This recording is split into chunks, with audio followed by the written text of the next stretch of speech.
Awaken Wrestling fans, it is Monday, June 23rd, and we just finished watching this week's edition of WWE Monday Night Raw, and it is time for us to gather afterwards, like we do here on Mega Powers Radio for our post-Raw show, where it is the most interactive post-Raw experience you're going to find out there. We're not just going to stream little Twitter ticks across the screen. No, we're going to invite you to call in. We're going to have the chat room rolling. Lots of ways to get your opinions out there. Actually, we already have a couple callers on the line. Ask you to be patient while we get things rolling here, and we will get you on as soon as we can.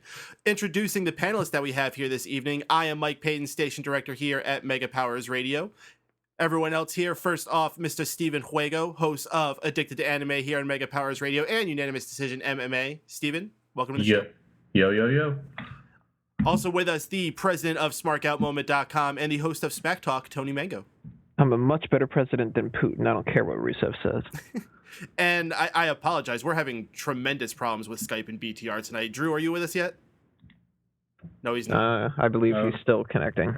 Okay, so we are not Drew White verified. We're not Drew White verified. But what we are is live on Mega Powers Radio. And if you want to get yourself involved as well, feel free to dial in, get yourself in line. Area code 760-512-7247. And also the chat room is on the broadcast page. And if you don't have a cell phone you want to use, you just don't want to pay long distance, or you don't have long distance, whatever it may be, you can also join us via Skype by pressing the Skype icon at the top of the page. So, gentlemen, interesting Raw we had tonight. It was our go-home show to Money in the Bank. I want to go around like I do at the beginning of the show and ask you guys what the number one thing you took away from the show tonight was. Tony, why don't you start us off? I'm going to repeat the same thing that I said last week. When WWE puts the effort into things and they know what they're doing, damn, is it a good show. Wago? This was just a very good show. A lot of good wrestling tonight, and that's what the main thing I took away from it, and it did a good job of selling the pay-per-view. All right. For me, I have to say Money in the Bank up until about last week has seemed like a pay-per-view I was not going to be too excited for. I mean, thank goodness it's on the network where I've already paid for it anyway. So I was going to watch it. But if this was still in the olden days, it was not motivating me to have spent that $40, $50 to pick up that pay-per-view. But I think this week they did it. This edition of the second Money in the Bank match, tremendous. The way they've built up all the contenders in the heavyweight title Money in the Bank matchup, it's got me more excited for that match as well. I'm definitely intrigued. I believe we got him with us now, though. Mr. Drew White, leader of the Drew Crew. What's up, dude? Hey, how's everyone doing out there? Drew, what's the number one thing you took away from the show tonight? That Vicke Guerrero looks weird with mud on her, whatever it was. What, weird, good, or bad? I don't know. Good, bad, ugly, I don't know. We'll have to wait to see. See what you did there? Indeed. So, why don't we just go ahead and start at the top of the show. We had Stephanie McMahon calling out Vicke Guerrero, making her get down on her knees and beg for her job. This is old-fashioned McMahon trotting out someone and just making an ass of them. Poor Vickie actually gained the sympathy of the audience through this segment. They started cheering for her, especially when she talked about how Eddie taught her one thing. It was how to lie, cheat, and steal. Stephanie tells Vickie that they are going to have a match later on that night. We're just left thinking it's a match. However, when they actually do come out, we find that it's going to be a mud bath match, a shit bath match, whatever the hell it is. S'mores party? I don't even know. I was at beat-ups. I couldn't even hear it. I just looked down and I looked up and I saw a pool with Vickie like being carried to. I was like, oh my god, this is going to be terrible. Pool full of TNA. Well, Stephanie invites out a few other of the heel divas to come out and try to throw Vickie into it. They had Alicia Fox, they had Layla, they had Rosa Mendez, who's got a new theme song, by the way. They didn't even get to play it, so a lot that was worth. Woo!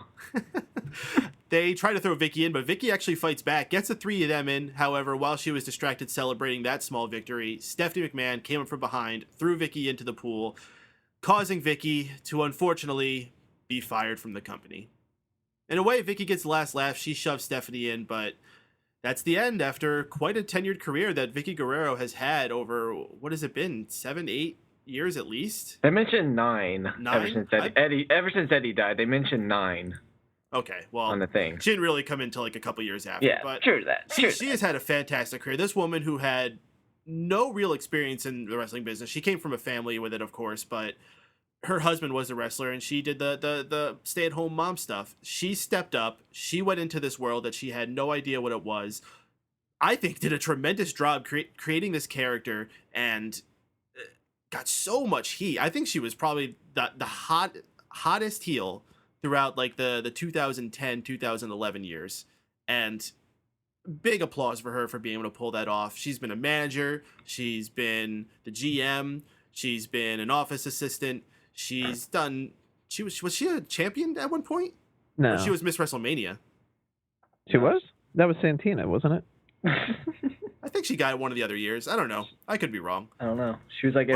I think Santino had to put it in a match against Vickie, and Vickie won it. I don't know. Either way, she's done quite a bit for somebody who has no experience whatsoever in wrestling.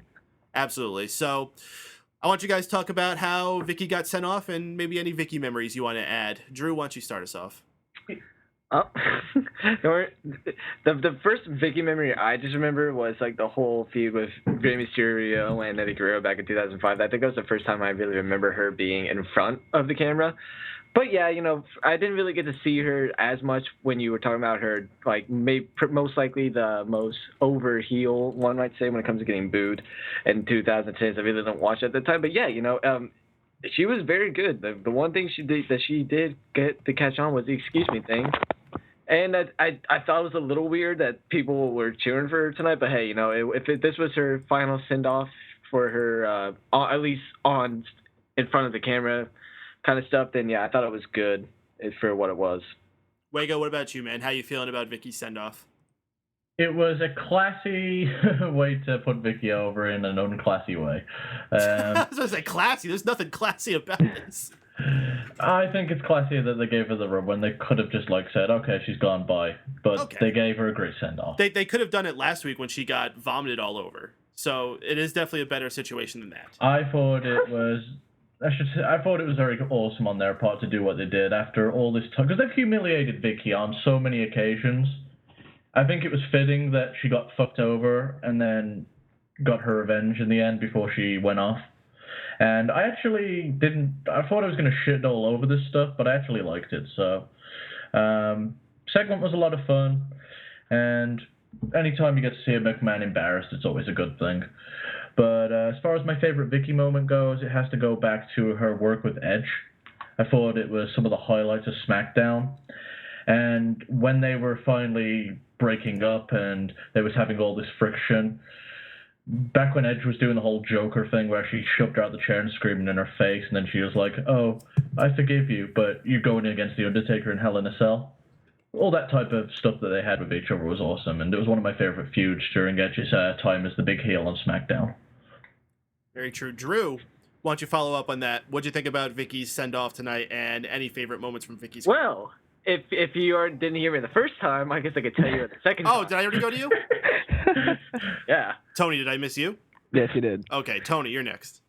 All right. I think that this was amazing. Vickie is one of those characters that is annoying as hell, and I got tired of the character, and it just didn't do it as much for me. I don't think a lot of the humor is as funny as WWE does and all that, but this was so perfect.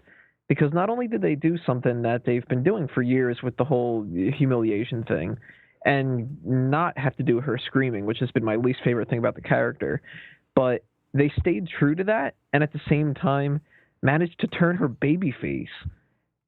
The best part about this whole thing was the fact that the crowd got into it immediately and they just went along for the ride. There wasn't the smarky, I'm going to go against what I'm supposed to do kind of mentality where they just cheer the fact that Vickie's thrown into the thing and fired. When they're trying to do the na-na-na-na, some people are joining in, some people aren't. Here's the thing, Tony. Were they cheering Vickie or were they cheering the spirit of Eddie Guerrero? They might have been cheering both. I don't know. Wasn't he signed to TNA, though? It might have been. But what I loved about this was the fact that they were able to get into it from that perspective, and she gets a good send-off. She not only gets to, pay homage to Eddie and the fact that that's why she's here to begin with, but she gets a send-off as a babyface despite being a heel for her entire span of a WWE career. So that's the best way to go. I mean, unless you're the heel that leaves because you might come back or something like that, leaving as a babyface is the best way to go. And I would be perfectly fine with never seeing Vicke Guerrero again because of how well this send-off ended up being. As far as a highlight for her career, I got to go with this. Wow. I really think that this was done very well. Classic WWE Attitude Era hijinks. Stephanie sold her part perfectly. She looked banging in the fucking dress, too, by the way. The heels are kind of worthless right now, so of course they got their asses handed to them. They looked stupid. The referees got involved. If I was a kid, I would have eaten this shit up, and I still did, even at 27 and a half an hour. And we got another member joining us on the panel tonight from the Untitled Movie Show. I keep fucking up. Untitled Movie Show, correct? You'll get it eventually. It's all right. It took me a while to even promote my own show, so don't worry. And also a longtime member of the Smack Talk and Raw Post Show cast, Mr. Miguel Leon. I wouldn't say longest. There was a good stretch where I wasn't able to do the show, but that's neither here nor there. I'm not saying longest. I'm just saying long time. You've been in the crew for at least a year now. It's been such a long God, time. take a compliment. Yeah, come on. No, I appreciate it. I appreciate it. Do you want us to call you the things that we call you off air? We could do that. No. Trust me. If you called me the stuff that you called me off air, we'd lose half of our demographic. Okay, another half. Yeah. In terms of what we're talking about, in terms of the whole Vickie thing, I'm gonna be upfront. I've never been a fan of Vicke Guerrero. I think that her heat was cheap heat. I think they played off of the fact that to me it just never felt genuine. Like it wasn't. I never booed her because I thought what she was saying had any substance to it, or I thought her work was good. I booed her because I just did not want to see her on my screen. It was that kind of heat. So I never bought into this whole thing that she was a great manager or that she was a great character. Yeah, she got heat, but it was cheap heat. It's like if you have a heel foreigner come out and start like disrespecting the American flag. Hello, Lana and Rusev. It's that kind of thing. So I was never a big fan of hers. In terms of this segment tonight, I'm middle ground with it. It could have been a lot worse. When it first started, I thought it was one of those Vince McMahon indulgent type segments where it's just going to be made for him to make fun of somebody else. We get those all the time. So I was a little bit angry going in, but it tied itself up well enough. She got a nice little pop at the end. It was really cool to hear the Eddie Guerrero theme song after 9 years. It's been a while since we've heard that. So I popped for that, but it is what it is. I'm neither angry nor, happy about it. It was a segment. It could have been worse, but it was okay. Could have done without a soaking wet Vickie shimmying. Oh, that was disturbing. That she should never shimmy like that again. Stephanie though, she could do that. I don't care. Well, speaking of things that could have been, I want to give a shout out to Stephen Hatch. I remember seeing a tweet he had posted earlier that was something like, I'm just throwing it out there. If Stephanie McMahon wanted me to join her Kiss My Ass clubs, I'd gladly do it. Something along those lines. No doubt indeed.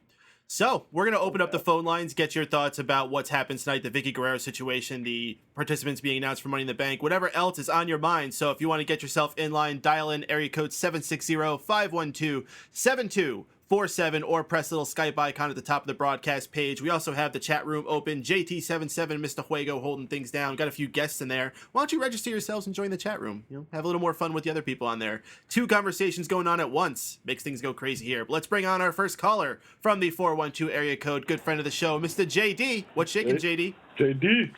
Hey guys, how's it going tonight, guys? Oh, we're all tremendous, man. Happy to be here talking about the show tonight. Just recalling some of our Vickie memories. What'd you think about what went down with Vickie? Well, I'm not a Vickie fan either, but you know what? It was nice to see Vickie go out on her terms, however, and it was nice to see Stephanie be stuck in the mud after what Stephanie insulted her at the beginning of the show, however, and got the cheap heat, however. So Stephanie got what she deserved once again, however, in more ways than one. But getting to the show tonight, this was absolutely a train wreck of a show. This was absolutely, in my opinion, a very, very horrid show, to say the least. The booking was bad had from the beginning. There was only 2 good matches the whole night. I mean, it was pretty much the same thing we saw on SmackDown, however, except for a few quirks, however, and twists and turns, however. I mean, I'll be going to SmackDown tomorrow night, however, here in Pittsburgh, however, and even though it's supposed to rain tomorrow, however, I plan on still going anyway. I don't care.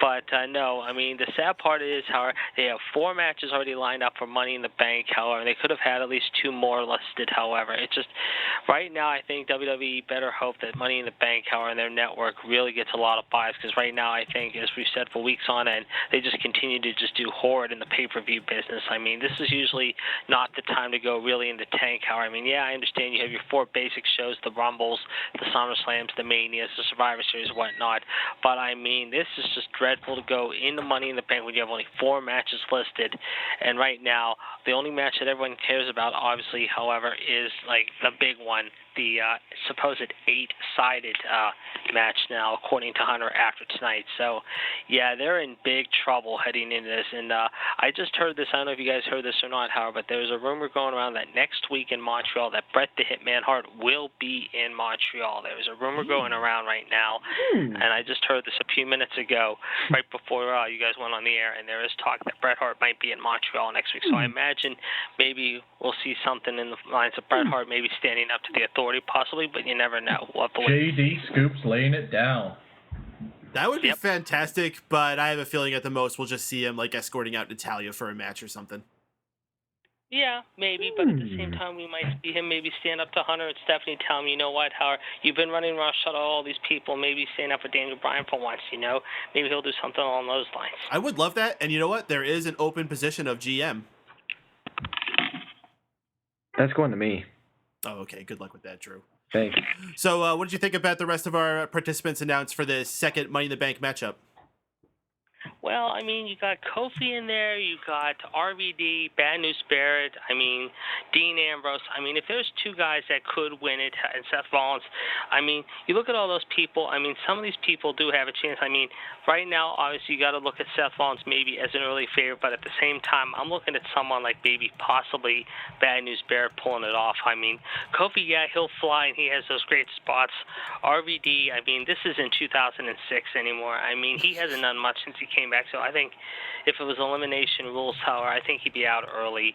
I mean, right now, if there's one guy that could really steal the show in this match, it is possibly Dean Ambrose or Seth Rollins, but I think they're saving that for Battleground with those 2, and I think Bad News Barrett's going to take it on Sunday in Boston. I really do. I would absolutely love that, and I think it would be a surprise for most people, considering he's already Intercontinental Champion. Why would people think he's getting something extra? And because this whole thing going on with Seth Rollins is so hot, I would love to see a Bad News. What do you guys think about that, Bad News Barret taking it? I mean, they did it with The Miz when he had the U.S. Championship, so they could always do it again. Very true. Very true. Yep. Yeah. And the guys that, and like I said, some of the guys that, like I said, got in there, like I said, like a Ziggler. I mean, I'm sorry, Ziggler must have some serious heat with the office right now, because really, he hasn't done anything for a while. I mean, just they continue to shit on him, even though he had a pretty good match tonight with Barret. However, I mean, it just seems like they're really keeping him in the dark. A guy who just doesn't even deserve to be in it. Like, I mean, as much as I'm a Van Dam guy through and through, but one guy who I don't think deserves to be even in, Jack Swagger. Really? Come on, the guy hasn't done shit in 6 months. He's a former Money in the Bank winner. Yeah, but whoop-de-freaky do. He has Zeb Coulter and his immigration laws. He hasn't done anything with that. I mean, if he wants to just stand up for the immigration laws, why don't you just confront Rusev and get squashed by Rusev? And speaking of Rusev, I mean, come on, tonight, really? Standing in front of the Capitol building with his little ravishing little commie girlfriend, Lana, and just insulting American? Yeah, that'll just get over with you there more and more, Vinnie Mac. Way to go, buddy. Real great, but no, like I said, I think Money in the Bank, I mean, except for like maybe one good match, this show is just an absolute nightmare on paper. I mean, the lineup is not that strong at all, and they better hope that they get some good buys on Sunday. Well, what's your plans? Usually go to a local bar establishment to watch, correct? Oh, yeah. So you'll probably have a fun time. Yeah, there's a $5 card, which is nice. The only one I'm going to miss this year is SummerSlam. I'm only going on vacation with my family, but I will be watching Raw the next night and call you guys while I'm away on vacation, of course, to check in with you guys. But that's usually the one I miss every year, usually. But, I mean, Battleground is, they're a month away from Battleground. I mean, I still think the main, one with the 8 guys in charge, I think the guy who is going to win it on Sunday, if it's not Reigns, it's definitely going to be Cesaro. No question about it. I think they're pushing more and more of the Cesaro-Brock Lesnar match than ever before. That would be another tremendous thing, and I'm just going to throw it out there. They're both on my Wrestling Fantasy League team, so I would be super ecstatic for both of those victories. But, JD, yes. I don't think there's anything else noteworthy on Raw tonight. Is there anything else you wanted to throw out there before we do the high point, low point? No, let's get into the high point, low point. The high point of the night, however, I would have to say, was probably, there was 2 good matches tonight. The Seth RVD match went 10 minutes. It was pretty good. The Bad News Barret Ziggler match was pretty good, too. The low point of the night, however, I would have to say was the whole thing involving Damien Sandow, Big E Langston. Really, you talk about a guy who's fallen way off the ladder. Damien Sandow continues just to be put into these stupid comedy situations week after week. He comes out as Honest Abe tonight. What happens? Oh, that's right. He gets squashed in a minute. Most of these matches tonight, except for the 2 matches I mentioned earlier, they were like warm-up house show matches or Sunday Night Heat type matches.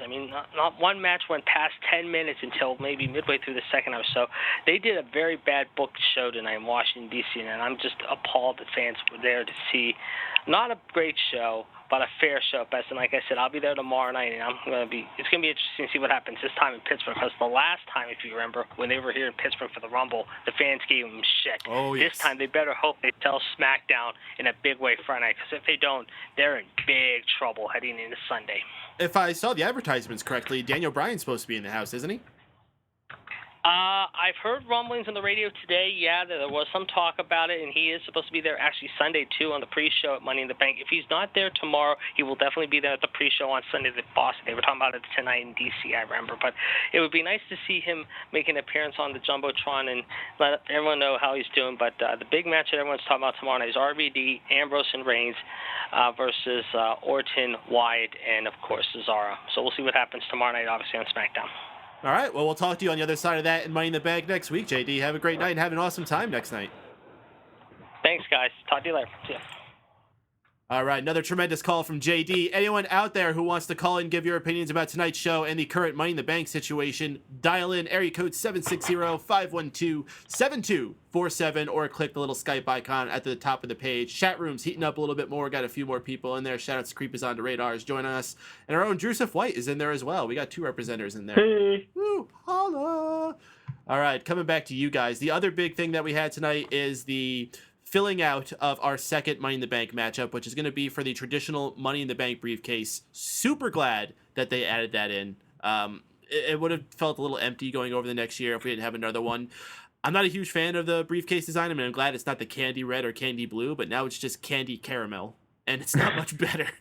If it actually had like a sparkly gold, I might like it a little bit more, like a gold dust gold paint job.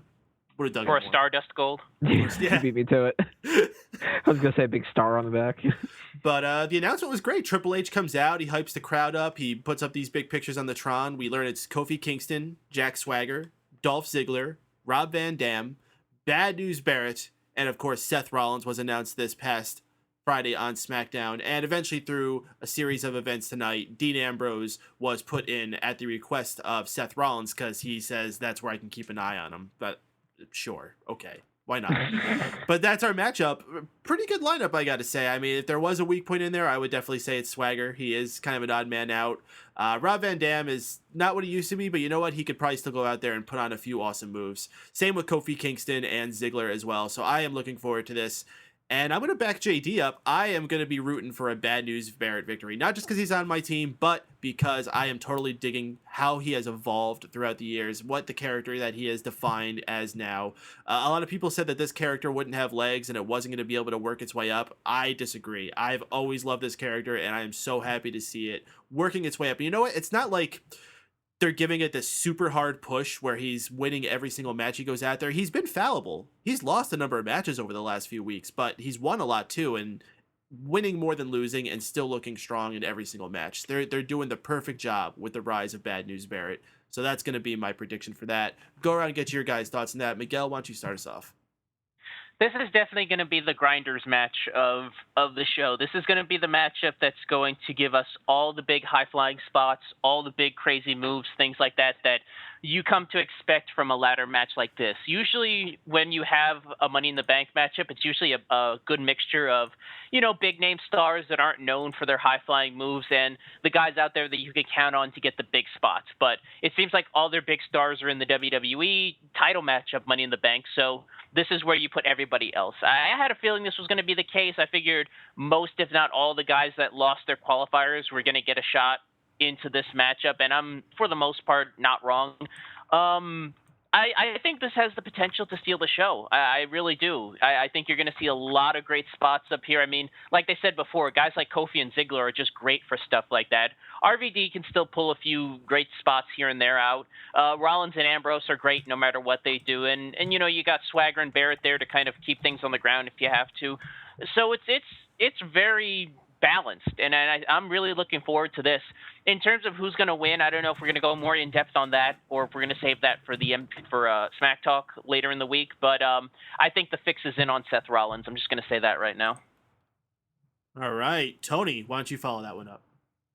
One of the things I really liked about this whole segment was just Triple H's promo. There was a lot of parts in there that I really liked. He referenced the talent of Dolph Ziggler, which is nice to hear, even if he doesn't, necessarily get a push out of it. He loves doing that Bad News Barret impression, which is fucking funny. He's like, Roy, like he's turning into an Australian or something. What, mate? Right, yeah, I was trying to put the Bobby. Like, totally not the right country, but, who fucking cares? It's so funny. I loved his RVD joke of the person's going to win this is Rob Van. Oh, I can't say that with a straight face. To be fair, though, he did get him back by bringing up Survivor Series. Yeah, but still, that was so funny. That was just kind of like that. Yeah, Rob Van Dam. Like, instead of taking a shot at, Kofi Kingston or something like that. It was nice to see that because I don't like RVD. I like what they're doing here. I like how they're not only building Seth Rollins up as the possible winner, but they're throwing Ambrose in there. And for the record, too, Ambrose, his little promo with the microphone tossing around, I like that, too. I've been digging him on the mic a lot lately. Rollins has really stepped up a lot lately, and he's going to carry this match. And the match is going to be fantastic. I'll break that down on Smack Talk. But the whole setup to this, maybe it wasn't as good as they could have made it with, setting up qualifiers or something like that. But for this kind of thing, you don't really necessarily need it. You've got enough going on with Rollins and Ambrose that on this episode of Raw, you could just get it out of the way. RVD's in the match, Jack Swagger, etc. Let's move on to the real story, which is Ambrose and Rollins. So I think that's fantastic. I'm really looking forward to this match. Mr. Wago, what do you think about all these guys in there? I know you're a huge RVD fan. I am a big Rob Van Dam fan, and I think Triple H really meant it. He was just trolling you all. It's Swerve, he's going to win it. Man, first thing that came to my mind was, what the fuck are they going to fill the rest of the card with? Jesus Christ, there's 4 matches on Money in the Bank. I don't know what else they're going to do. A Bo Dallas match and a Rusev match? Yeah. Yeah, you know they're going to throw in 2, last minute on the pay-per-view matches. They always do. As far as the Seth Rollins and Dean Ambrose stuff, I'm loving it. It's kind of basically the beginning of their feud, and the other guys are just in it just to fill up the space in the match. And I'm looking forward to seeing who comes out the winner in that. I'm hoping it's Seth Rollins and they continue the feud with Dean Ambrose and Roman Reigns. I think the match is going to be fantastic. And hats off to Rob Van Dam and Seth Rollins for having a fun little match. So, yeah, in all, I enjoyed it, and I'm loving the evolution of Dean Ambrose's character. He's got this loose cannon thing totally down, and after months of me starting to be down on him, he's won me right back over.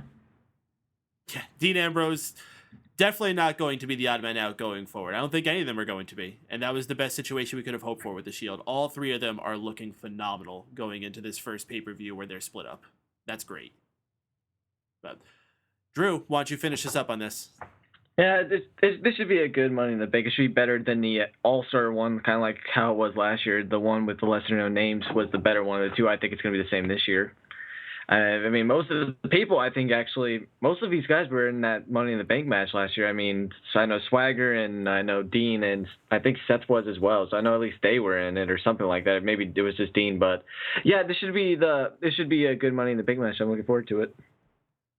All right, with that, we are going to be opening up the phone lines once again. We got a caller from the 732 area code. Caller from 732, you're live on the Raw Post Show. What's your name and where you're calling from?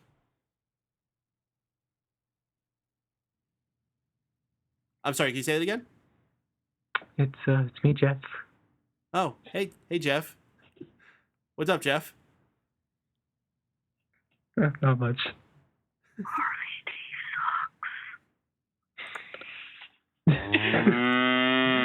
All right, well, I do agree that RVD sucks. Let's go back. Not the worst trolling call, but I'll give it a 4 out of 10. All right, we got a caller from the 407 area code. Caller from 407, you're live on the Raw Post Show. What's your name and where you calling from? What up, Paden? This is Robert from Orlando, Florida. Oh my gosh, it's a legit caller. I'm sorry. I was thinking it was just Drew calling from another phone. What's up, Robert? Welcome to the show again, dude. Good to have you back on. How you doing? What happened? I just got back from the gym, so I had no idea what was going on. Oh, freaking Drew was being Drew, and he called I didn't call. No. I didn't call in. No one was answering, so I just started talking. I didn't. He talked at the end. I just was talking as Jeff Krupp just to talk as Jeff Krupp. Excuses. God damn it, Drew. You should just, fuck off. Oh, That's not God. even a Guys, you're being rude to our caller. fuck, dude. That's not even a phone number from where I'm near. Rob, what's going on, man? What'd you think about Raw tonight? I honestly was I was kind of in the middle ground for Raw tonight, and I kind of left before the main event to the gym because I was like, I gotta get to the gym, gotta get ready for the Gotta get wedding. your pump on. Girls for Exactly, man. And I didn't know how was the main event? Better than I would have expected. I gotta say, I thought this was just gonna be a slap together. All these guys are heels and all these guys are baby faces, so let's put them in a match against each other. But everyone actually had a little bit of a time to shine. They got all their shit in, to piss off Wago with that idiom. And Roman Reigns, I think, was the guy who ended up looking like the biggest star. So it was far, far better than I would have expected out of a Raw main event. Okay, that's cool. I'll definitely check it out when I get home and then before I go to bed. But awesome, man. But yeah, pretty much the rest of the Raw tonight. I mean, I know that you guys have to record Smack Talk tonight. Is that correct? Yeah, we're gonna be doing a doubleheader tonight. It's gonna be lots of fun. Oh, Are we? Fuck. Nice. Yeah, nice. I didn't want to make a long call at all, but I just wanted to say, yeah, I enjoyed Raw. I was gonna give you my high point and low point, anyways, really quick because I don't want to take too much of your time. Oh, you're always welcome to take up as high much point time was as you want, man. But go ahead. I appreciate that. But the high point was definitely the Dolph Ziggler and Wade Barrett match. I enjoyed that big time, especially the ending was I believed it. Okay, and your low point? Low point, I would have to say. I mean, my low point and my ugly point would definitely have to be the Wyatt brothers entrance theme. I was like that harmonica. That harmonica was way too pitchy. That was just like it annoys me like big time, and it was just kind of awkward when they just came in. I didn't enjoy it at all. I was like, It was different. We'll be getting more into that a little bit later. I'm a bit more of a musician, and so should you. Aren't you like an awesome piano man or something? I am. I am, and I grew up with that song. I grew up with that song in church, so it's like I've heard. I had more of a nicer tone. Growing up to it, but when I heard like kind of a piercing harmonica, I was like, my ear was kind of like, it was kind of hurting me. But are you excited for Money in the Bank? I'm sorry. Are you excited for Money in the Bank? Oh yeah, actually, I'm really excited for Money in the Bank. I don't know what to expect. I don't know who to guess, and I know that it's kind of like we think that whoever gets the briefcase is going to be the number one contender. They're just kind of the anytime contender. Mm-hmm. And it doesn't necessarily have to match up with whoever wins the title tonight that night. But I have no guesses, and I'm just gonna I'm just gonna enjoy it and just be surprised of who wins in the end. I like that. Just enjoying it as a fan. You don't need to get all freaking technical about it. That's something we get lost because we're quote unquote journalists and broadcasts, and a lot of times you get caught up trying to figure these things out. But most of the time, I just want to sit back and just enjoy the show, and that's always the time when I can enjoy it most. Because once you start criticizing every little detail, you're gonna find all these holes, and you're gonna hate it. Yeah, I'm totally with you, and that's kind of like where I was as well too with Payback. I was really critical with what was going on, and I was like, man, I did not enjoy that show at all.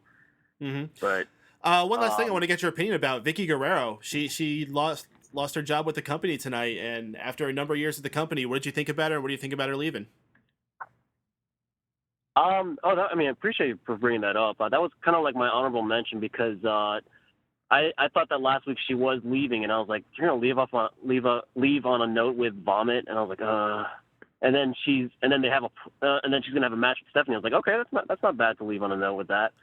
And then if they introduced the pool of mud, and I was like, but then I guess she really wanted to go with it anyways, and honestly, I think she made it fun, and I'm glad that she also. I mean, it did give me chills, like what JBL said, that when the Eddie Guerrero music was playing, I was like, oh, that's so awesome. And, I think that she enjoyed her time, her 9 years in the WWE, and leaving pretty much on a high point of pushing her boss into the pool of mud as well, too. So I was like, yay, that's cool. How soon did you say your wedding was? You said it's in a week? No, my wedding's in November too, and I'm getting ready for that. I'm in a competition with my fiance's maid of honor. She's actually getting married in a couple months, and what's on the line is whoever loses the most weight combined. We have to buy each other Disney tickets, and I was like, I don't want to buy Disney tickets. That's expensive as fuck. You need to start getting to the gym more. Yeah, you do. But that's great. That's a great motivator. Yeah. Exactly. It's like, I'm like, main event or my main event. Okay, I gotta get to the gym for my main event, and I'm looking forward to that big time. I can't wait to marry my future wife. So. And that's a beautiful story. Also, that her maid of honor, which I'm assuming is one of her best friends, if not her absolute best friend, are getting married together, and you guys are doing this big thing with each other, and you're gonna do this shared trip with each other too, from what it sounds like. So that's awesome. Are you gonna do Triple H and Stephanie McMahon wedding style? Oh, I hope not. We're not gonna. I hope that nobody else steals my fiance and takes her to a drive-through. That'd be pretty awful. No, I think it's gonna be a swerve. It's gonna end up that he's actually gonna be marrying the person that her maid of honor is marrying, and it's gonna be a Billy and Chuck style wedding. Yeah.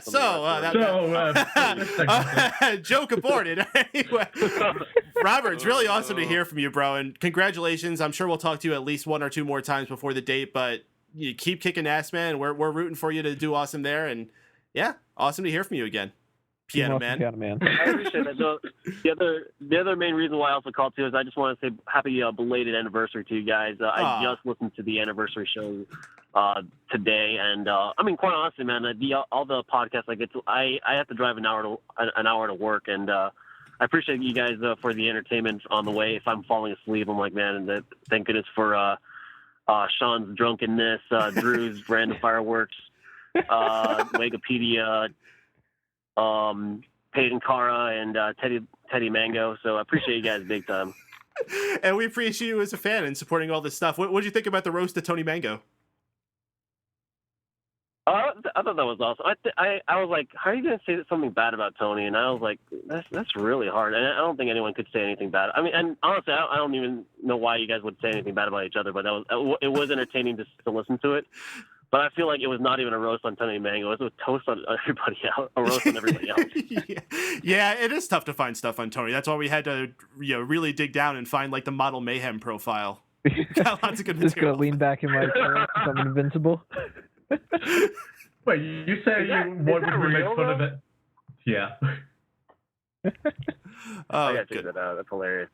All right, Rob. Thanks so much for calling in, man. Awesome to hear from you. Always call in whenever you're free. You're always welcome here. I appreciate you guys. Take it easy. Take care, dude. All right, we're going to keep the phone lines open. We got two more callers on the line we're going to bring on. Appreciate y'all being patient. We're going to get you on right now. Drew, if this is you again. Caller from the 732. You are live on the air with Mega Powers Radio. What's your name and where you're calling from? Damn it, it is me. I thought you had my number. It's 765, you asshole. Get it right. This is how Drew White calls into the show, bitch. Wait, so who is 732? Was It's 732 not you as me, well? motherfucker. Oh, whoever 732 is, I'm sorry. Please call in again. Especially if you want to say that RVD sucks. What was that, Tony?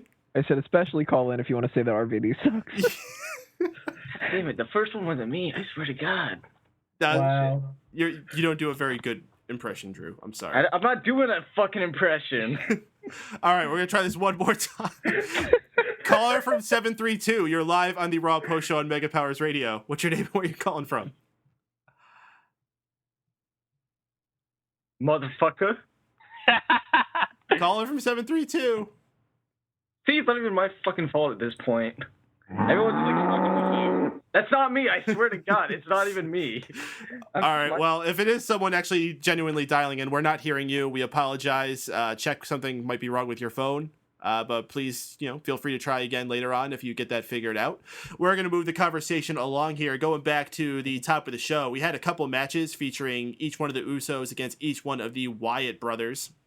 We're not really brothers, but whatever. The most notable thing about this is that the Wyatts came out with a new theme song, and it's this really Bayou version of He's Got the Whole World in His Hands. And I know everyone's going to hate on it being a harmonica, but I'm going to go ahead and correct y'all. I don't believe it is a harmonica. I thought it was what's the one thing that they play? Banjo? No. Banjo. Drew thinks it's an accordion. An accordion, yeah. And I actually almost thought it was an accordion at first, but the instrument it is called a harmonium, which is... Harmonium? What the fuck is that? It's a bellows instrument, so it's similar to an accordion, but it has more of a tangy sound to it. Not the best choice. They should have just did a regular harmonica, and I don't know. I'm not digging it either. I think the idea is cool of having just this single instrument doing He's Got the Whole World in His Hands, but it almost sounds like they're playing it on a kazoo. It sounds stupid. So I couldn't even tell it was that song. I thought if they were gonna do it, since they're from the South, play it on like a banjo or something that's relative to where they're from or something. Like I thought they were from Italy. Oh, they're on Venice. Just swimming in the fucking ocean. Oh. CF Money fucked up too many themes, so they brought Edge back with the kazoo. Apologies to caller from 732. I know you were just trying to listen. Obviously, I should have figured that out because the question mark wasn't next to your name. My bad. Thank you for tuning in. I won't hang up on you this time, but Drew, you're getting this one. It's an angry one. God damn it, Mo. I hate my dad, Mo. That's the angry Seth Rollins. Well, let's go around and get your guys' thoughts about the Wyatt's new theme song, and if you have anything to throw in about this match or the fact these guys can be facing each other at Money in the Bank. Miguel, why don't you start us off, man? Sorry about that. Actually, that's all I got to say. Never mind. Yeah, I know it's starting now, and apparently we got to pull double duty after this. But in terms of the Wyatt's new music, it was a bit jarring. It's hard not to think, why change what was working already. I'm willing to bet they're doing it because they're going to start maybe phasing Bray Wyatt, not so much out of the Wyatts, but they're going to start making it more his thing than anything else. Kind of the same way that they gave Roman Reigns most of the look of the Shield as opposed to everybody else. I don't think it's a bad song. I think it works. It's very low key, very creepy. It was just a bad way to introduce it at first, but I think as it keeps going, I might be able to, I think it's something you got to grow into. So I'm willing to give it another shot. In terms of the matchup, it is what it is. I mean, we see these guys wrestle almost every week. It was a match. It was a match, basically. You know what the worst part about how they introduced it was? The damn commentators. Friggin' Jerry Lawler's like, what is it? And Michael Cole's like, I don't know. It's like something out of Phantom of the Opera. I don't think Michael Cole's ever seen Phantom of the Opera. That's like this loud pipe organ, which sounds absolutely nothing like what was being played there. What are these? What are these notes and keys being played in the air? It's called music, Michael. What? It's like dubstep. What is this? Drew, what'd you think about all this? Maggle. Well, apparently this was a match, but you guys already fucking took what I was gonna say. Come up with something better than Drew. Well, it's called "Come Up with Your Own Fucking Thing," Miguel. Anyways, fuck, dude, I didn't even watch. In Miguel's defense, I actually said that, Drew. Well, Paden, then it's okay. Fuck you, Miguel. Anyways, Ha ha ha! Everyone Kiss hates my you. dick. Anyways, I don't really care. I didn't watch the match. I got turned off after the fucking music played. Wow. All right, Steven, what'd you think about it? I actually liked the music, so I don't know. I felt it separated them from Bray Wyatt and gave them their own appeal. So I like a bit of variety. As far as the matches go, I kind of like that they each both teams got one win over the other. So I think it adds a little bit of heat, which was lacking to their feud. So it's nice, and I hope that the Wyatt family end up taking the win. I'm just saying, Harper was the one who won. I'm just saying. I'm saying you're right. Rowan sucks. Mango, why don't you finish us off on this topic? I knew that some of the music's been terrible lately, and WWE's got some budget cuts, but Jesus Christ, it could be better than one dude with a fucking accordion. You think it was actually CFO Money? You think CFO Money actually wrote down that track? Okay, Christian, I know you got a concussion, but we need you to do something. Maybe they actually got Jimmy Hart back involved. Or no, you know what? It's probably Hillbilly Jim. No, if it was Jimmy Hart, it would just be a ripoff of some song that's out there right now. No, touche. Well, we had our Divas matchup of the night. It was between Alicia Fox and Naomi. We had Cameron on commentary along with Paige, and this was atrocious. Paige got like maybe 5 words in the entire time. Cameron just kept going on and on and on like a little bratty Valley girl. Totally turned me off to her, which I'm guessing was the point. It looks like Cameron's going to be going into a heel shift while Naomi is going to be becoming a little bit of a star. I'm assuming this is heading towards a Naomi-Paige matchup where I think Naomi could possibly have a shot, but more than likely I think we'll see Cameron cost her the match and have a little feud between those two while Paige continues her reign going on as long as it needs to go. But we'll get your thoughts with that. Tony?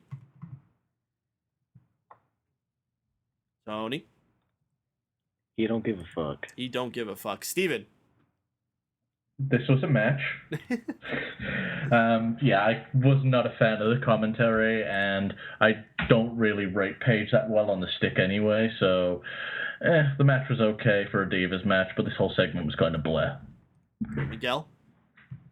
Well, I don't know if you know this, but they are going to have a matchup at Money in the Bank. They announced it on the show. They are having a title matchup. It's Naomi versus Paige. Did they say that during this segment? Because I definitely could not decipher it through all the other nonsense that was going on.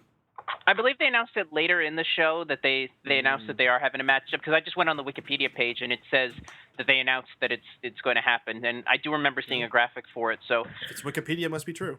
Yeah, it popped up on the screen and they went, "This is a match," and that was all.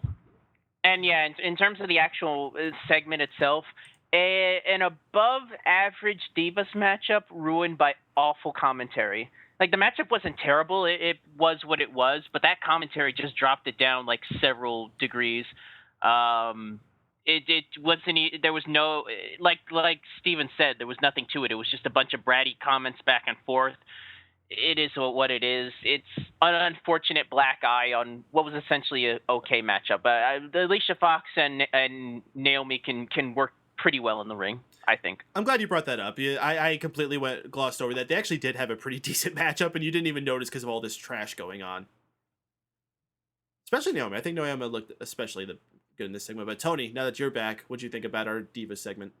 I thought the most interesting part about it not only was the fact that Naomi did look pretty well in this, but Lawler mentioned something that I was like, wow, he never does this.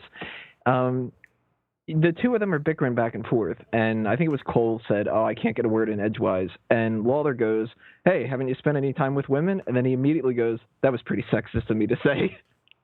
Like, wow, Lawler, the dude who was like. I totally missed that. I bet Cameron and Paige probably shot him a look, and he was like, "Oh." Probably just like, "Fucking really, dude? Like, you're still going on about puppies and stuff, and you're gonna say this? Awesome. Like, oh, those women never shut up, huh?" Like. Have any of you guys seen that picture that just got put up on Twitter of Lawler checking out Paige as she was standing up from the announce table? But I would not be surprised. It's on there, right? I think Paige even tweeted it out herself. He's probably like, "Oh, well, you only look about 15. He's like, "What are you, like 21 now or something?" Ah, you're too old. And you probably don't shut up either. I'm glad that they're going with Naomi instead of Cameron too, because man, Cameron would just suck at that. Cameron seems to be better on the mic than Naomi does, so they sort of both filled different roles in this segment, which was good. So I mean, why not? They need to move away from Alicia Fox, and you might as well have Alicia Fox take the pinfall because you can't trust Rose to have a fucking match, can you? Can we all admit how stupid that Alicia Fox thing was now? I still thought that it was entertaining. Yeah. I think the first part of it was fantastic, and then it got kind of silly or it got old. All right, well, let's move on to the Bo Dallas match of the night. He took on Titus O'Neil, who, after looking like a total jackass on SmackDown with two successive losses to Adam Rose, he comes out here and he also loses to Bo Dallas. And Bo Dallas was on his game. I don't even care about the match, but his pre-match promo, he's like, "You fell off the horse and then got back on and then fell off again." The best is when he goes to give like his post-match pep talk to the person who lost. Titus knocks the mic out of his hand out of the ring, and Bo like goes out, picks the mic up. He's like, "Oh, silly me and my butterfingers." Buddy fingers. My buddy fingers? Buddy fingers. Buddy fingers? Yeah. Bo Dallas is just winning me over more and more every week. I am loving this gimmick. And another one that I think people are shitting on, saying, "Oh, it'll never rise up through the ranks." Bullshit. I think enough of this reality area bullshit. Everyone doesn't have to have normal names of people you meet on the street and just come out in plain black trunks. I'm sick of it. I love these characters that we're finally getting again. And they don't need to be super cartoony like Earthquake or Mantar or anything, but you can still have like a little shtick to what you are and be awesome. And Bo Dallas, Bad News Barret, both prime examples of this modern era being able to do that. Go and get your guys' thoughts about tonight's performance by Bo Dallas. Miguel, why don't you start us off? He just takes this gimmick and runs with it, and that's why I love this gimmick to death, because at no point does he ever phase from it. Like he knows what he is and he plays it to a T. It's glorious. I get a kick out of him anytime I see him in the ring. I can't say anything better about it. The only thing, honestly, I can say is, and I heard this from another podcast, I would love to see him add a submission move to his repertoire where he actually tells the opponent not to quit. I think it's a potential thing we could throw in there at some point. They gave his finisher a new name tonight. They used to call it the Bo Dog, and now they call it like Lightning Bow or something. I'm just wondering what submission moves you can stick the word bow into. The ST Bow, that's it. No, that's Cena's move. Never mind. The figure bow. It's a bit clunky. The Boston Crab. Yes, that's it. There you go. It. You got WWE, do it. Drew, what'd you think about Mr. Bo Dallas tonight? It was cool. Thank you, Drew. Steven, right. What are your thoughts on it? Yeah, exactly. I'm loving the Bo Dallas character, but is he a heel or face now? Yes. Just enjoy it. I don't think it matters at this point. I know it doesn't matter. I just wondered if they noticed he was getting a face reaction and decided just to stick him against heels. I'm not sure what they're doing with him, but I think they just ran out of babyface jabronis. Now they had to try out the heel jabronis. Yeah, they're probably like, it doesn't matter. They all suck. Here's the thing. The moment WWE thinks that question, they're going to get rid of everything that was good about him and just make him a generic this or that. He'll either be a generic heel or a generic babyface. So as long as WWE doesn't know, I'm fine with that, because this guy is really winning it for me. I like this character because it's something that comes right out of our sense of humor, where it's fucking retarded. And that's why I'm getting into this now. I still don't think it's got legs to run long term. I think it'll fizzle out eventually. And where Bo Dallas lies after that, I don't know. But I say, whilst he's getting hot, stick him in a program and stick him quick. I think this is one of those great Attitude Era gimmicks in that there's so many degrees you can take this.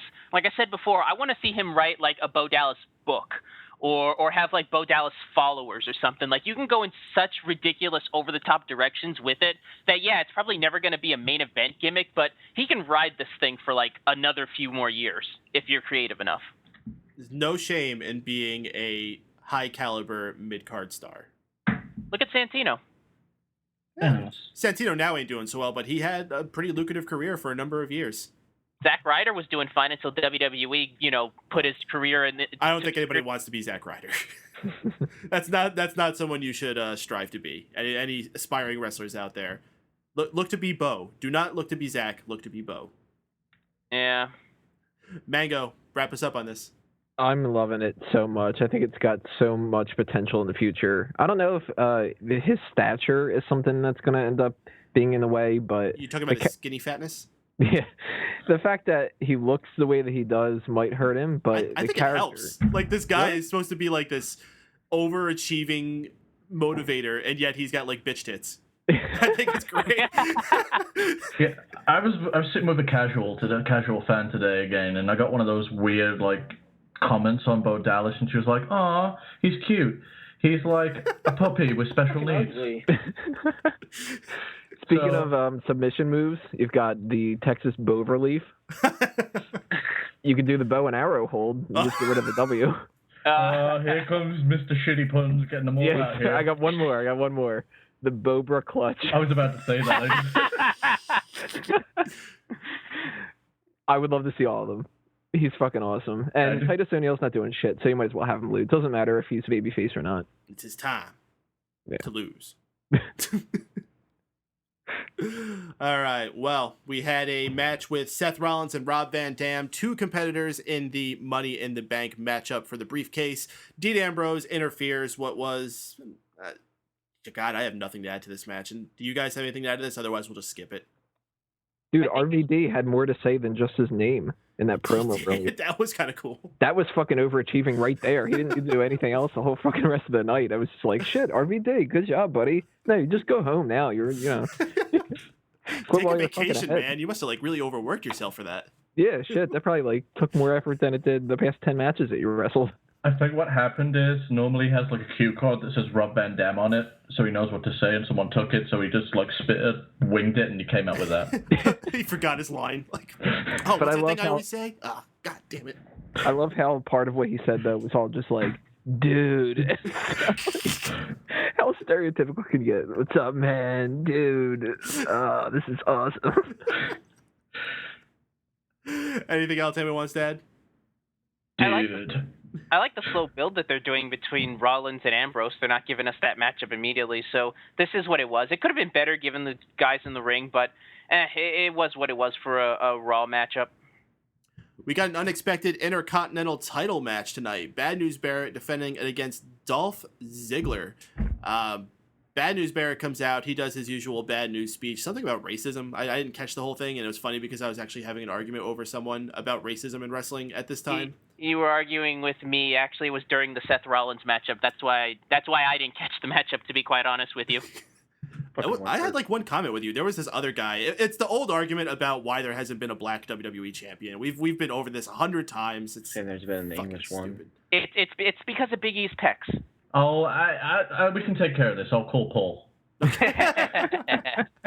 Anyway, Bad News Barret gets the victory in this with a pinfall victory, cementing himself stronger going into this Money in the Bank matchup, at the least still as a strong Intercontinental champion.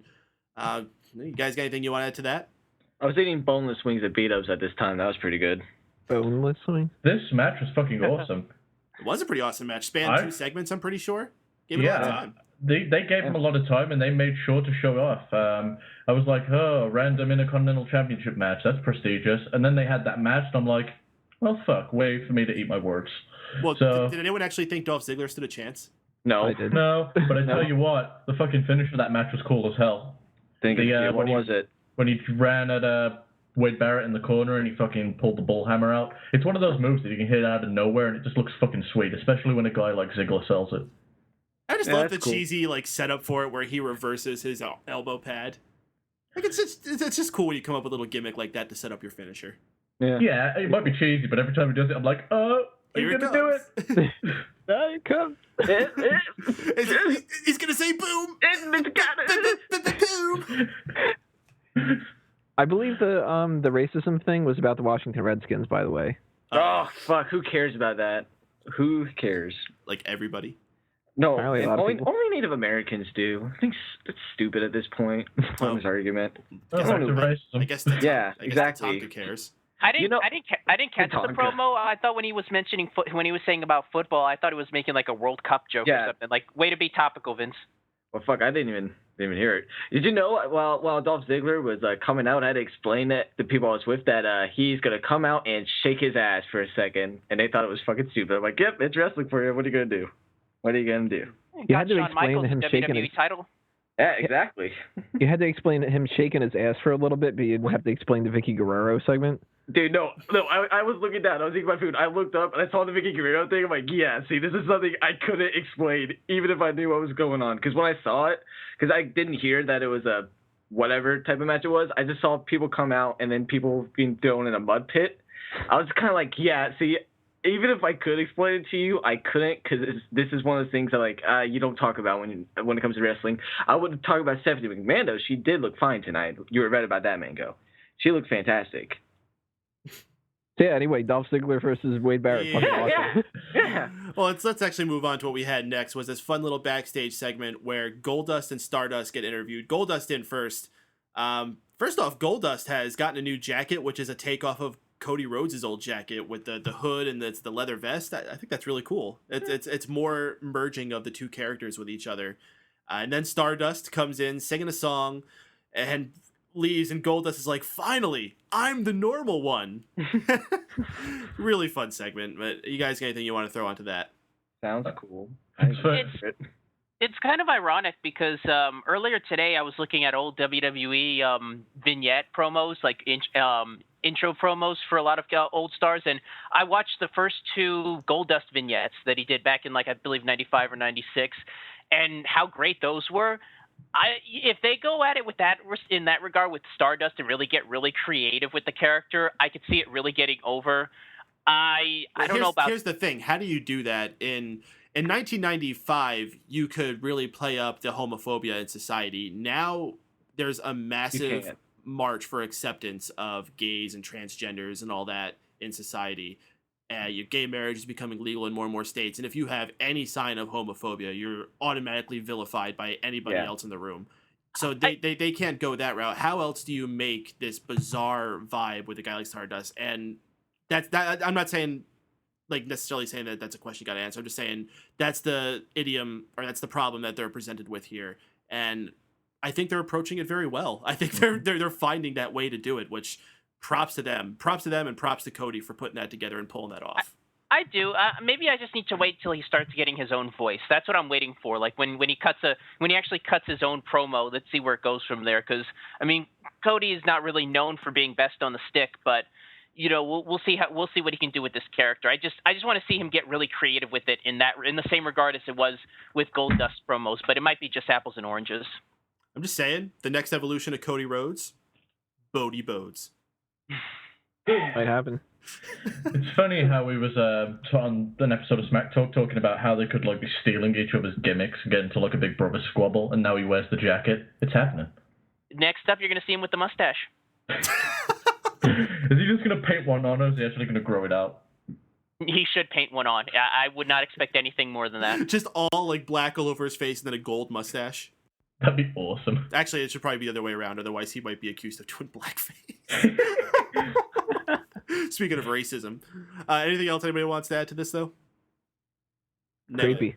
All this right. was not a match. No, but what was a match is Jack Swagger versus Kofi Kingston.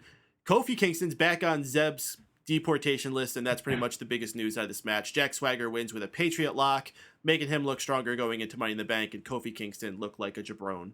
Anything else you want to throw in? The best defense is offense. Yeah, it's a great job that Kofi Kingston's in this ladder match. Looks like a total legitimate contender right now, doesn't he? Mm-hmm, mm-hmm. His job out there was to flip around a lot and make himself look good for the matchup, in the sense that you know he's going to be able to just move around and do some stuff you've never seen before. And Kofi proved to me in this match that he can still do that to an extent, so I'm looking forward to his performance.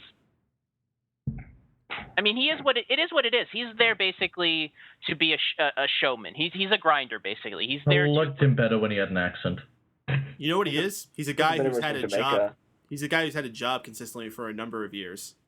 At this point, like I said, I got to that point with Dolph Ziggler. I'm like, they're not going to do much with him, but he still puts on good matches. He's got some security there, it is what it is. Mm-hmm. You're right. He doesn't have a job. He does it every night. He does all the jobs. His job is to count the lights in the ceiling, right? Zing. Speaking of zingers, backstage we come to Renee Young looking beautiful. She introduces Del Rio looking stupid.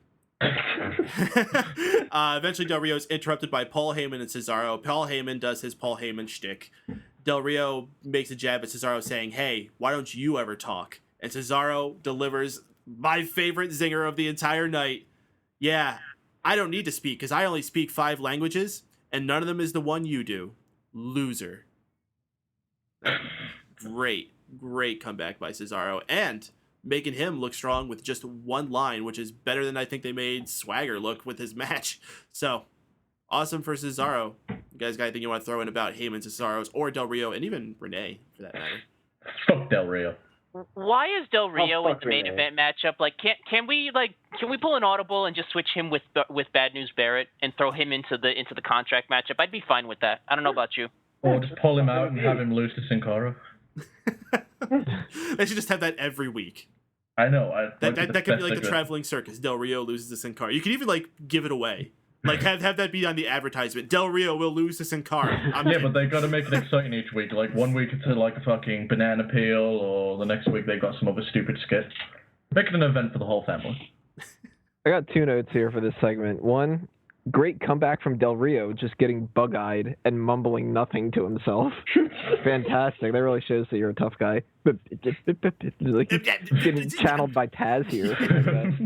And one thing that I really, really liked was, and I don't know if this is Renee's idea or if they told her to do it, but they've gotten into this habit for years now where somebody holds, the microphone out, the person talks, and then the camera pans slightly off and it just goes and sticks on the interviewer while they're like watching the person leave and they look like, interview over.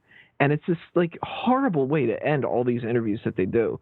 But tonight they actually had Renee turn around and just go like, "Oh, that's what they have to say about that. Let's get back to the show." Fucking great. Just keep doing that. You don't have to do it verbatim. Like, you don't have to have every time Michael Cole goes to a commercial, as SmackDown rolls on and everything. Hi, I'm a person and I can do better. At least acknowledge the fact that, like, this was the interview's over, back to you guys. They do it in every other possible news anchor position in the world. Yet for WWE, for some reason, all you have to do is, like, look like you're pondering what just happened and stare off into the sunset. So I hope that they don't fucking, stop doing what they did tonight. Just keep doing it for the future and keep having Renee Young out there. She's hot. Just another reason why Renee Young is the best thing going in announcers right now. Damn straight. They probably just didn't trust Josh Matthews with an extra line. You're going to see a tweet on the Scoop Twitter. Sources say that Renee Young is in the doghouse now for trying too hard during her segment. That's how Renee Young's trying to get herself over. This is bullshit. Hey, we should report it. We can be like WrestleZone. Well, this was an interesting matchup here. It was Big E versus Abraham Lincoln. Honest Abe, which was This almost made me want to crack open another Seagram's. I'm just going to say that out loud. Poor Damien Sandow continuing his weekly shtick, which again we can say at least the guy's on TV and he has a job, but I will say this guy deserves better. And he's doing very good. I have to say, if someone has to go out there as Honest Abe, he's going out there and he's selling it. But it's just I want better out of the guy, and it's a typical argument you hear for these things. You hear it with Drew McIntyre, you hear it with Kofi Kingston sometimes.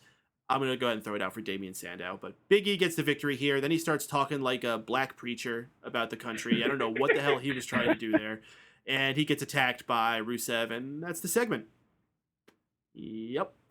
So, never been so happy to hear Rusev interrupt someone. Who knew that right. Big E was fucking Devon? Yeah, you beat me to it. Either he's Malcolm X. Big E, you had one job. Look, I'll say this. I think last week's segment with Rusev and Reigns proved that Rusev is over enough to where they can give him actual opponents. And I think that's where Big E falls in. I mean, they're not really doing much with him, but it's still an attraction. I mean, you've got these two big, larger-than-life characters out there. if they give these guys enough time to really jaw jack with each other, this could be built up to something decent. I mean, when was the last time we really had a mid-card feud like this? I could see this really being something that could carry, maybe not carry a main event to a pay-per-view, but could be a nice little, it could be like the 9 or 10 o'clock, main event to a pay-per-view. You say a mid-card feud like this, you mean like Payback? When they did this already? Well, no, that was just the test run. But now that WWE knows that Rusev can carry his own, now you're going to see it really. I don't think he can carry his own. He was over during that. How was that the test run though? Last time they actually had them build up. This week it was an extra minute long. It was an extra minute longer than usual. Come on. How about Heath Slater? Was he on tonight?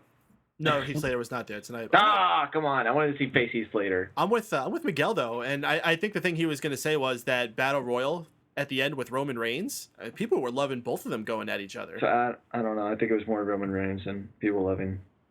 I don't know. I don't remember much. No, you don't. I don't. No. Was it a match, Drew? It was a match. All right, I know that much. Look, it takes two to tango in this business, and I think that people were just as excited to see Rusev in there as they were Reigns, and I think this is where you're going to start seeing them push more credible guys onto him. And Big E, Big E's a former Intercontinental champion. He's huge. He can really hold his own against him. It reminds me of a lot of like when Warrior took on Hercules in that regard. Zack Ryder used to be a U.S. champion, but no one gives a fuck about that. Go ahead, Paden. I'm not getting anywhere with this. You can move on. I just don't even want to talk about Big E and Rusev, so we'll just move on anyway. Our main event of the night was a 4-on-3 handicap match with all the Money in the Bank participants in it, baby faces versus the heels. And the thing that really annoys me about this is that they had this matchup on SmackDown this past Friday, and now that I'm paying more attention to the results for the Fantasy League results again, I'm really noticing how often they do this. Where not only on SmackDown do you have to watch replays of that past week's Raw, but they also have like test matches for what they're going to have on Raw that week. So how could they possibly expect people to watch both shows and not get burnt out of seeing the same thing over and over and Question. over? Maybe. Who won on SmackDown? Same team? I believe so, yes. You believe so? I believe so. I don't know, maybe they just know no one watches SmackDown. It's like, yeah, why don't we just do this for test rounds and shit? Well, to be fair, he does the results for the Fantasy League and he doesn't know. No, I'm pretty sure the babyfaces won. Both times? Cool. Both times. I think Roman Reigns got the pin on SmackDown, though.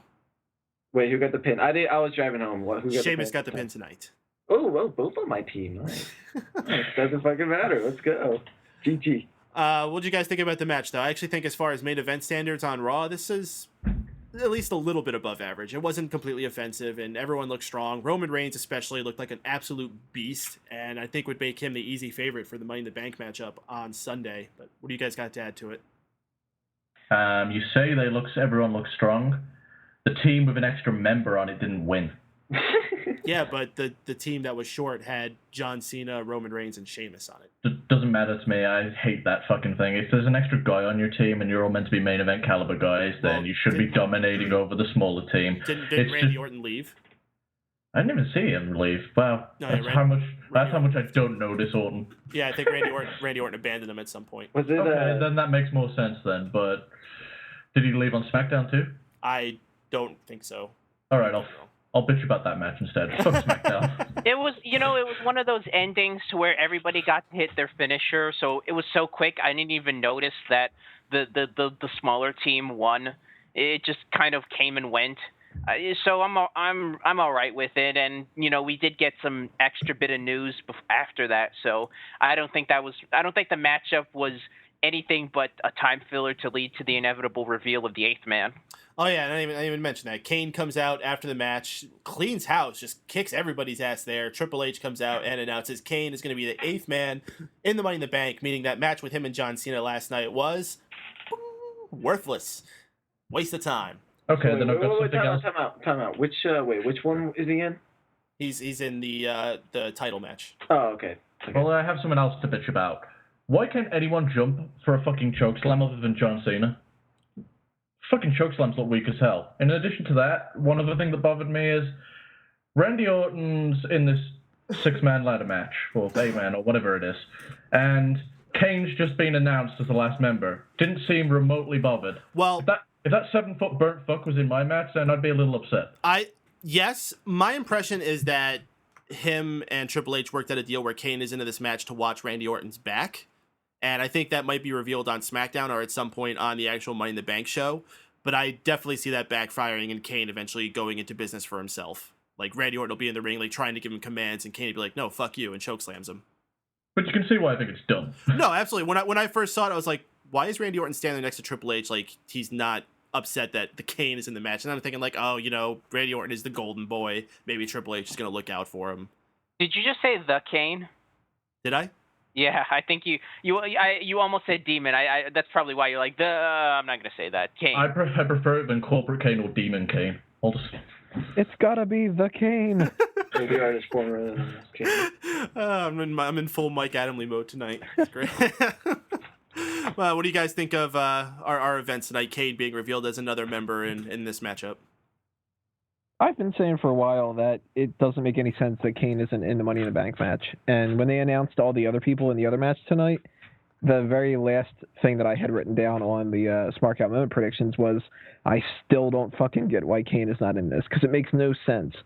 If you're supposed to believe that the Authority wants people like Seth Rollins and Randy Orton and everybody to win these matches, Kane should not sit out.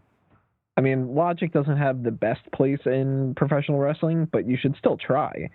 So adding him into the match makes perfect sense to me. And match, we've talked about it before. Sometimes we're a little bit spoiled when it comes to matches on Raw. We used to get matches that were this quality, if not worse, on average.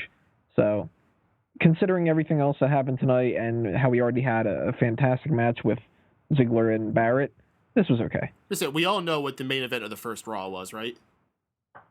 What was it? Was it Max Moon or something, right? No, I believe it was Undertaker versus Damien Demento, I believe. That is it. So I think Shawn Michaels actually took on Max Moon. Yeah, but it's old wrestling, so therefore it's better automatically. Yeah. Oh, okay. Well, no, it was pre-Attitude Era, so no, it wasn't as good as you think. Yeah, that space in between the Territory days and the Attitude Era, nothing good happened there. Yeah. Never mind that it was at its boom with Hulkamania, but whatever. Oh, you mean the guy that led the NWO? Oh, that was awesome. Any other thoughts about this main event before we start wrapping things up here? Shut up, Drew. Drew, anything to add? Drew? Well, it worked. Drew? Nah, that ain't me, though. All right, let's do our good, bad, and ugly for tonight's Raw.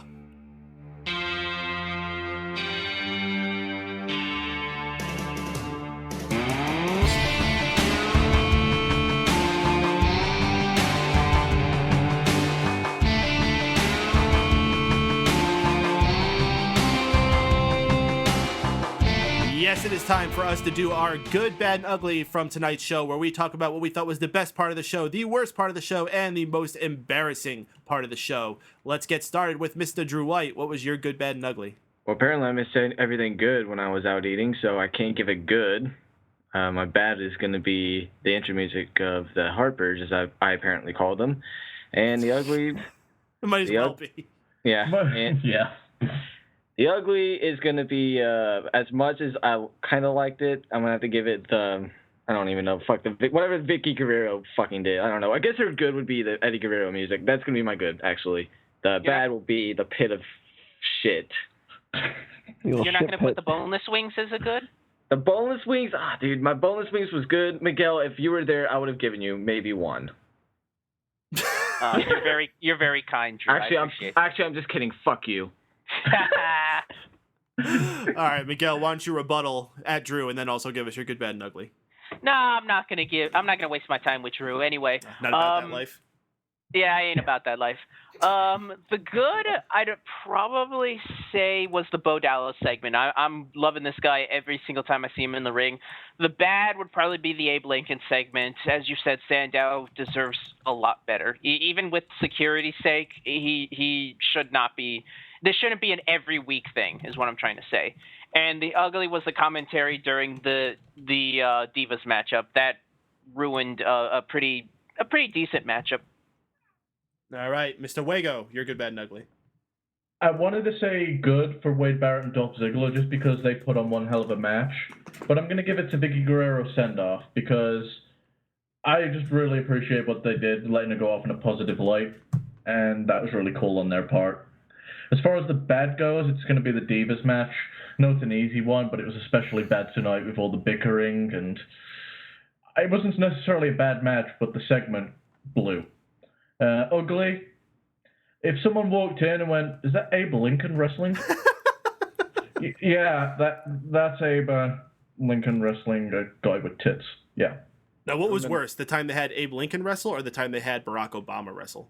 America. Oh, Bad on par, but it's gonna be ugly's gonna. If I struggle for an ugly, I just have to say the Damien Sandow segment each week at this rate. Wait, who did Rosie O'Donnell wrestle? Donald Trump. Donald Trump. Donald Trump. Shit. Oh my God. I still say my all-time most embarrassing was when I had to explain to my little sister why Alberto Del Rio ran over Santa Claus. Oh, goodness. Miguel, you're good, bad, and ugly? I already gave You it. did already give it. Mango, I'm Yeah. sorry.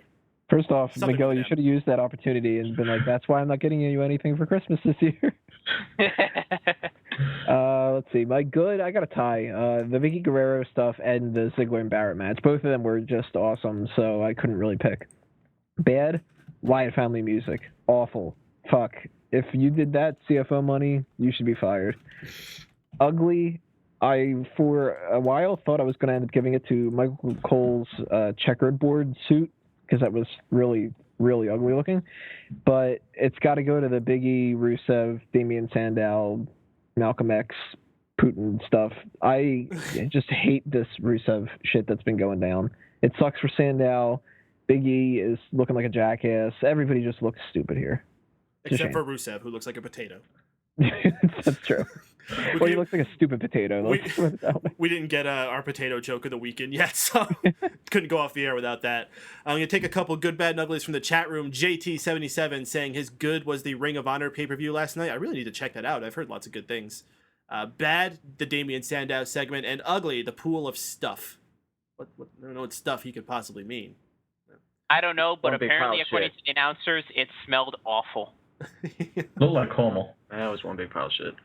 But then they're trying to say it's mud. Mud doesn't particularly smell bad, so I don't know what their deal is. That was one big pile of I shit. don't know. I kind of feel like eating chocolate after seeing Yeah, I that. thought it was pudding too. It looked like melted Hershey bars. And It fucking probably was. That water was clean until Seth Rollins took a bath in it. And winner. Awesome Piano Man saying the good was JTG being in the chat room. The bad is that he's still watching the main event, and ugly him because he forgot Miguel in the shoutouts. Thank Miguel for your contributions to the show. I don't know how authentic that is, but I'll take what I can get. Oh, Awesome Piano Man's a good guy. I'm sure it was completely genuine. Yeah, he's like Drew, but not an asshole. And my good, bad, and ugly for tonight. My good is, it seems to be a theme of not having things that are actually from the show, and mine is as well. Mine is actually from a commercial that aired, wow, just completely fucking up, aired during one of the commercial breaks, and I forget what it was for, but it was like, oh, well, did you know that there is an oldest trick in the book? And they go back to like some Shakespearean times where the guy's like, first trick, looketh over there. Ha! Madest thou look. Have you just? It's been out for a while now. It yeah, has. it's been like 4 months. It has, but every time I see it, I crack up on it, and It's a good one. I just felt it was worth mentioning tonight. I love that commercial. The bad was absolutely the Abe Lincoln segment. What an atrocity for poor Damien Sandow. And ugly, speaking of atrocities, never ever put Cameron on commentary again. You know, it's one thing to have Paige there. She just wants to say one or two words and stay quiet for the most part. That's fine, and maybe scream at some point. That's even better. But no Cameron. Just let her sit in the back and watch Alicia Fox matches until the end of time. Well, she must have loved this. Sitting there watching Alicia Fox. I didn't even think about that. Sitting there watching one of her heroes. Must have been like a dream come true. You know what would have been awesome? Every time that King says something sexist or just stupid like he always does, fucking have Paige scream in his face. It'd be the best fit for him at the announce table. I want James Cameron on commentary. Okay. All right, let's. I don't get it. He has misogynistic problems. Really? Huh. Yeah, look through all of his movies. He has like a thing about female leads. Really? Looking at stuff like Aliens, Terminator, The Abyss. Oh, are you talking about like post True Lies, Cameron? Well, yeah, True Lies when he was going through his divorce. I mean, pretty much every movie he's done, it's got like a big, strong female character lead. I know what the topic for the Unreal One-Titled Thingy Club is. I'm going to be doing a James Cameron retrospective sooner or later down the line, but I just got done doing a retrospective, so I can't really... Well, the theme for the show has to be that song that South Park had for him. Oh, yeah, I got to go find that, yeah. The Unreal Thingy Show? The Unreal, Untitled, and whatever, the Un-Miguel Show, whatever. Well, speaking of, let's go ahead and do our plugs for the night. Drew, why don't you start us off, bro? Just keep on listening to everything Mr. Paden does, because Mr. Paden is brainwashing all of you guys. Woof. Yeah. Got a grievance there, Drew. You want to join my network? Fuck, it's not your network. Fuck that. Damn. I'll join you for a show, though. If you ever have me on for a show, Miguel, as much as I give you shit on here, I do it out of love. So if you ever want to invite me on, I'll be on maybe every once in a while if you need someone. I feel like we're having the roast again, where we make fun of each other and then tell how much we love each other at the end. Well, to be fair, Miguel missed out. Yeah, Miguel missed it, so I kind of took... Oh, okay, I was Miguel, if you wrote something for that, you need to read that at some point. Matter of fact, if you have it with you, you should read it right now. No, I didn't write anything for it. I tried, but it's hard to make fun of Mango. Like, They don't prepare for things on all that. you have to do is call him Wyatt. You got to call Wago British. You got to make fun of Paden for being Paden. You just got to make fun of me for being Mr. Carter. It's not that difficult. I don't write jokes. It just comes naturally. I go with the flow. Wait, weren't you the lead writer for a series once? Wasn't that I don't know. I haven't seen those episodes pop up on YouTube yet. It's been like 8 months since I've written that script.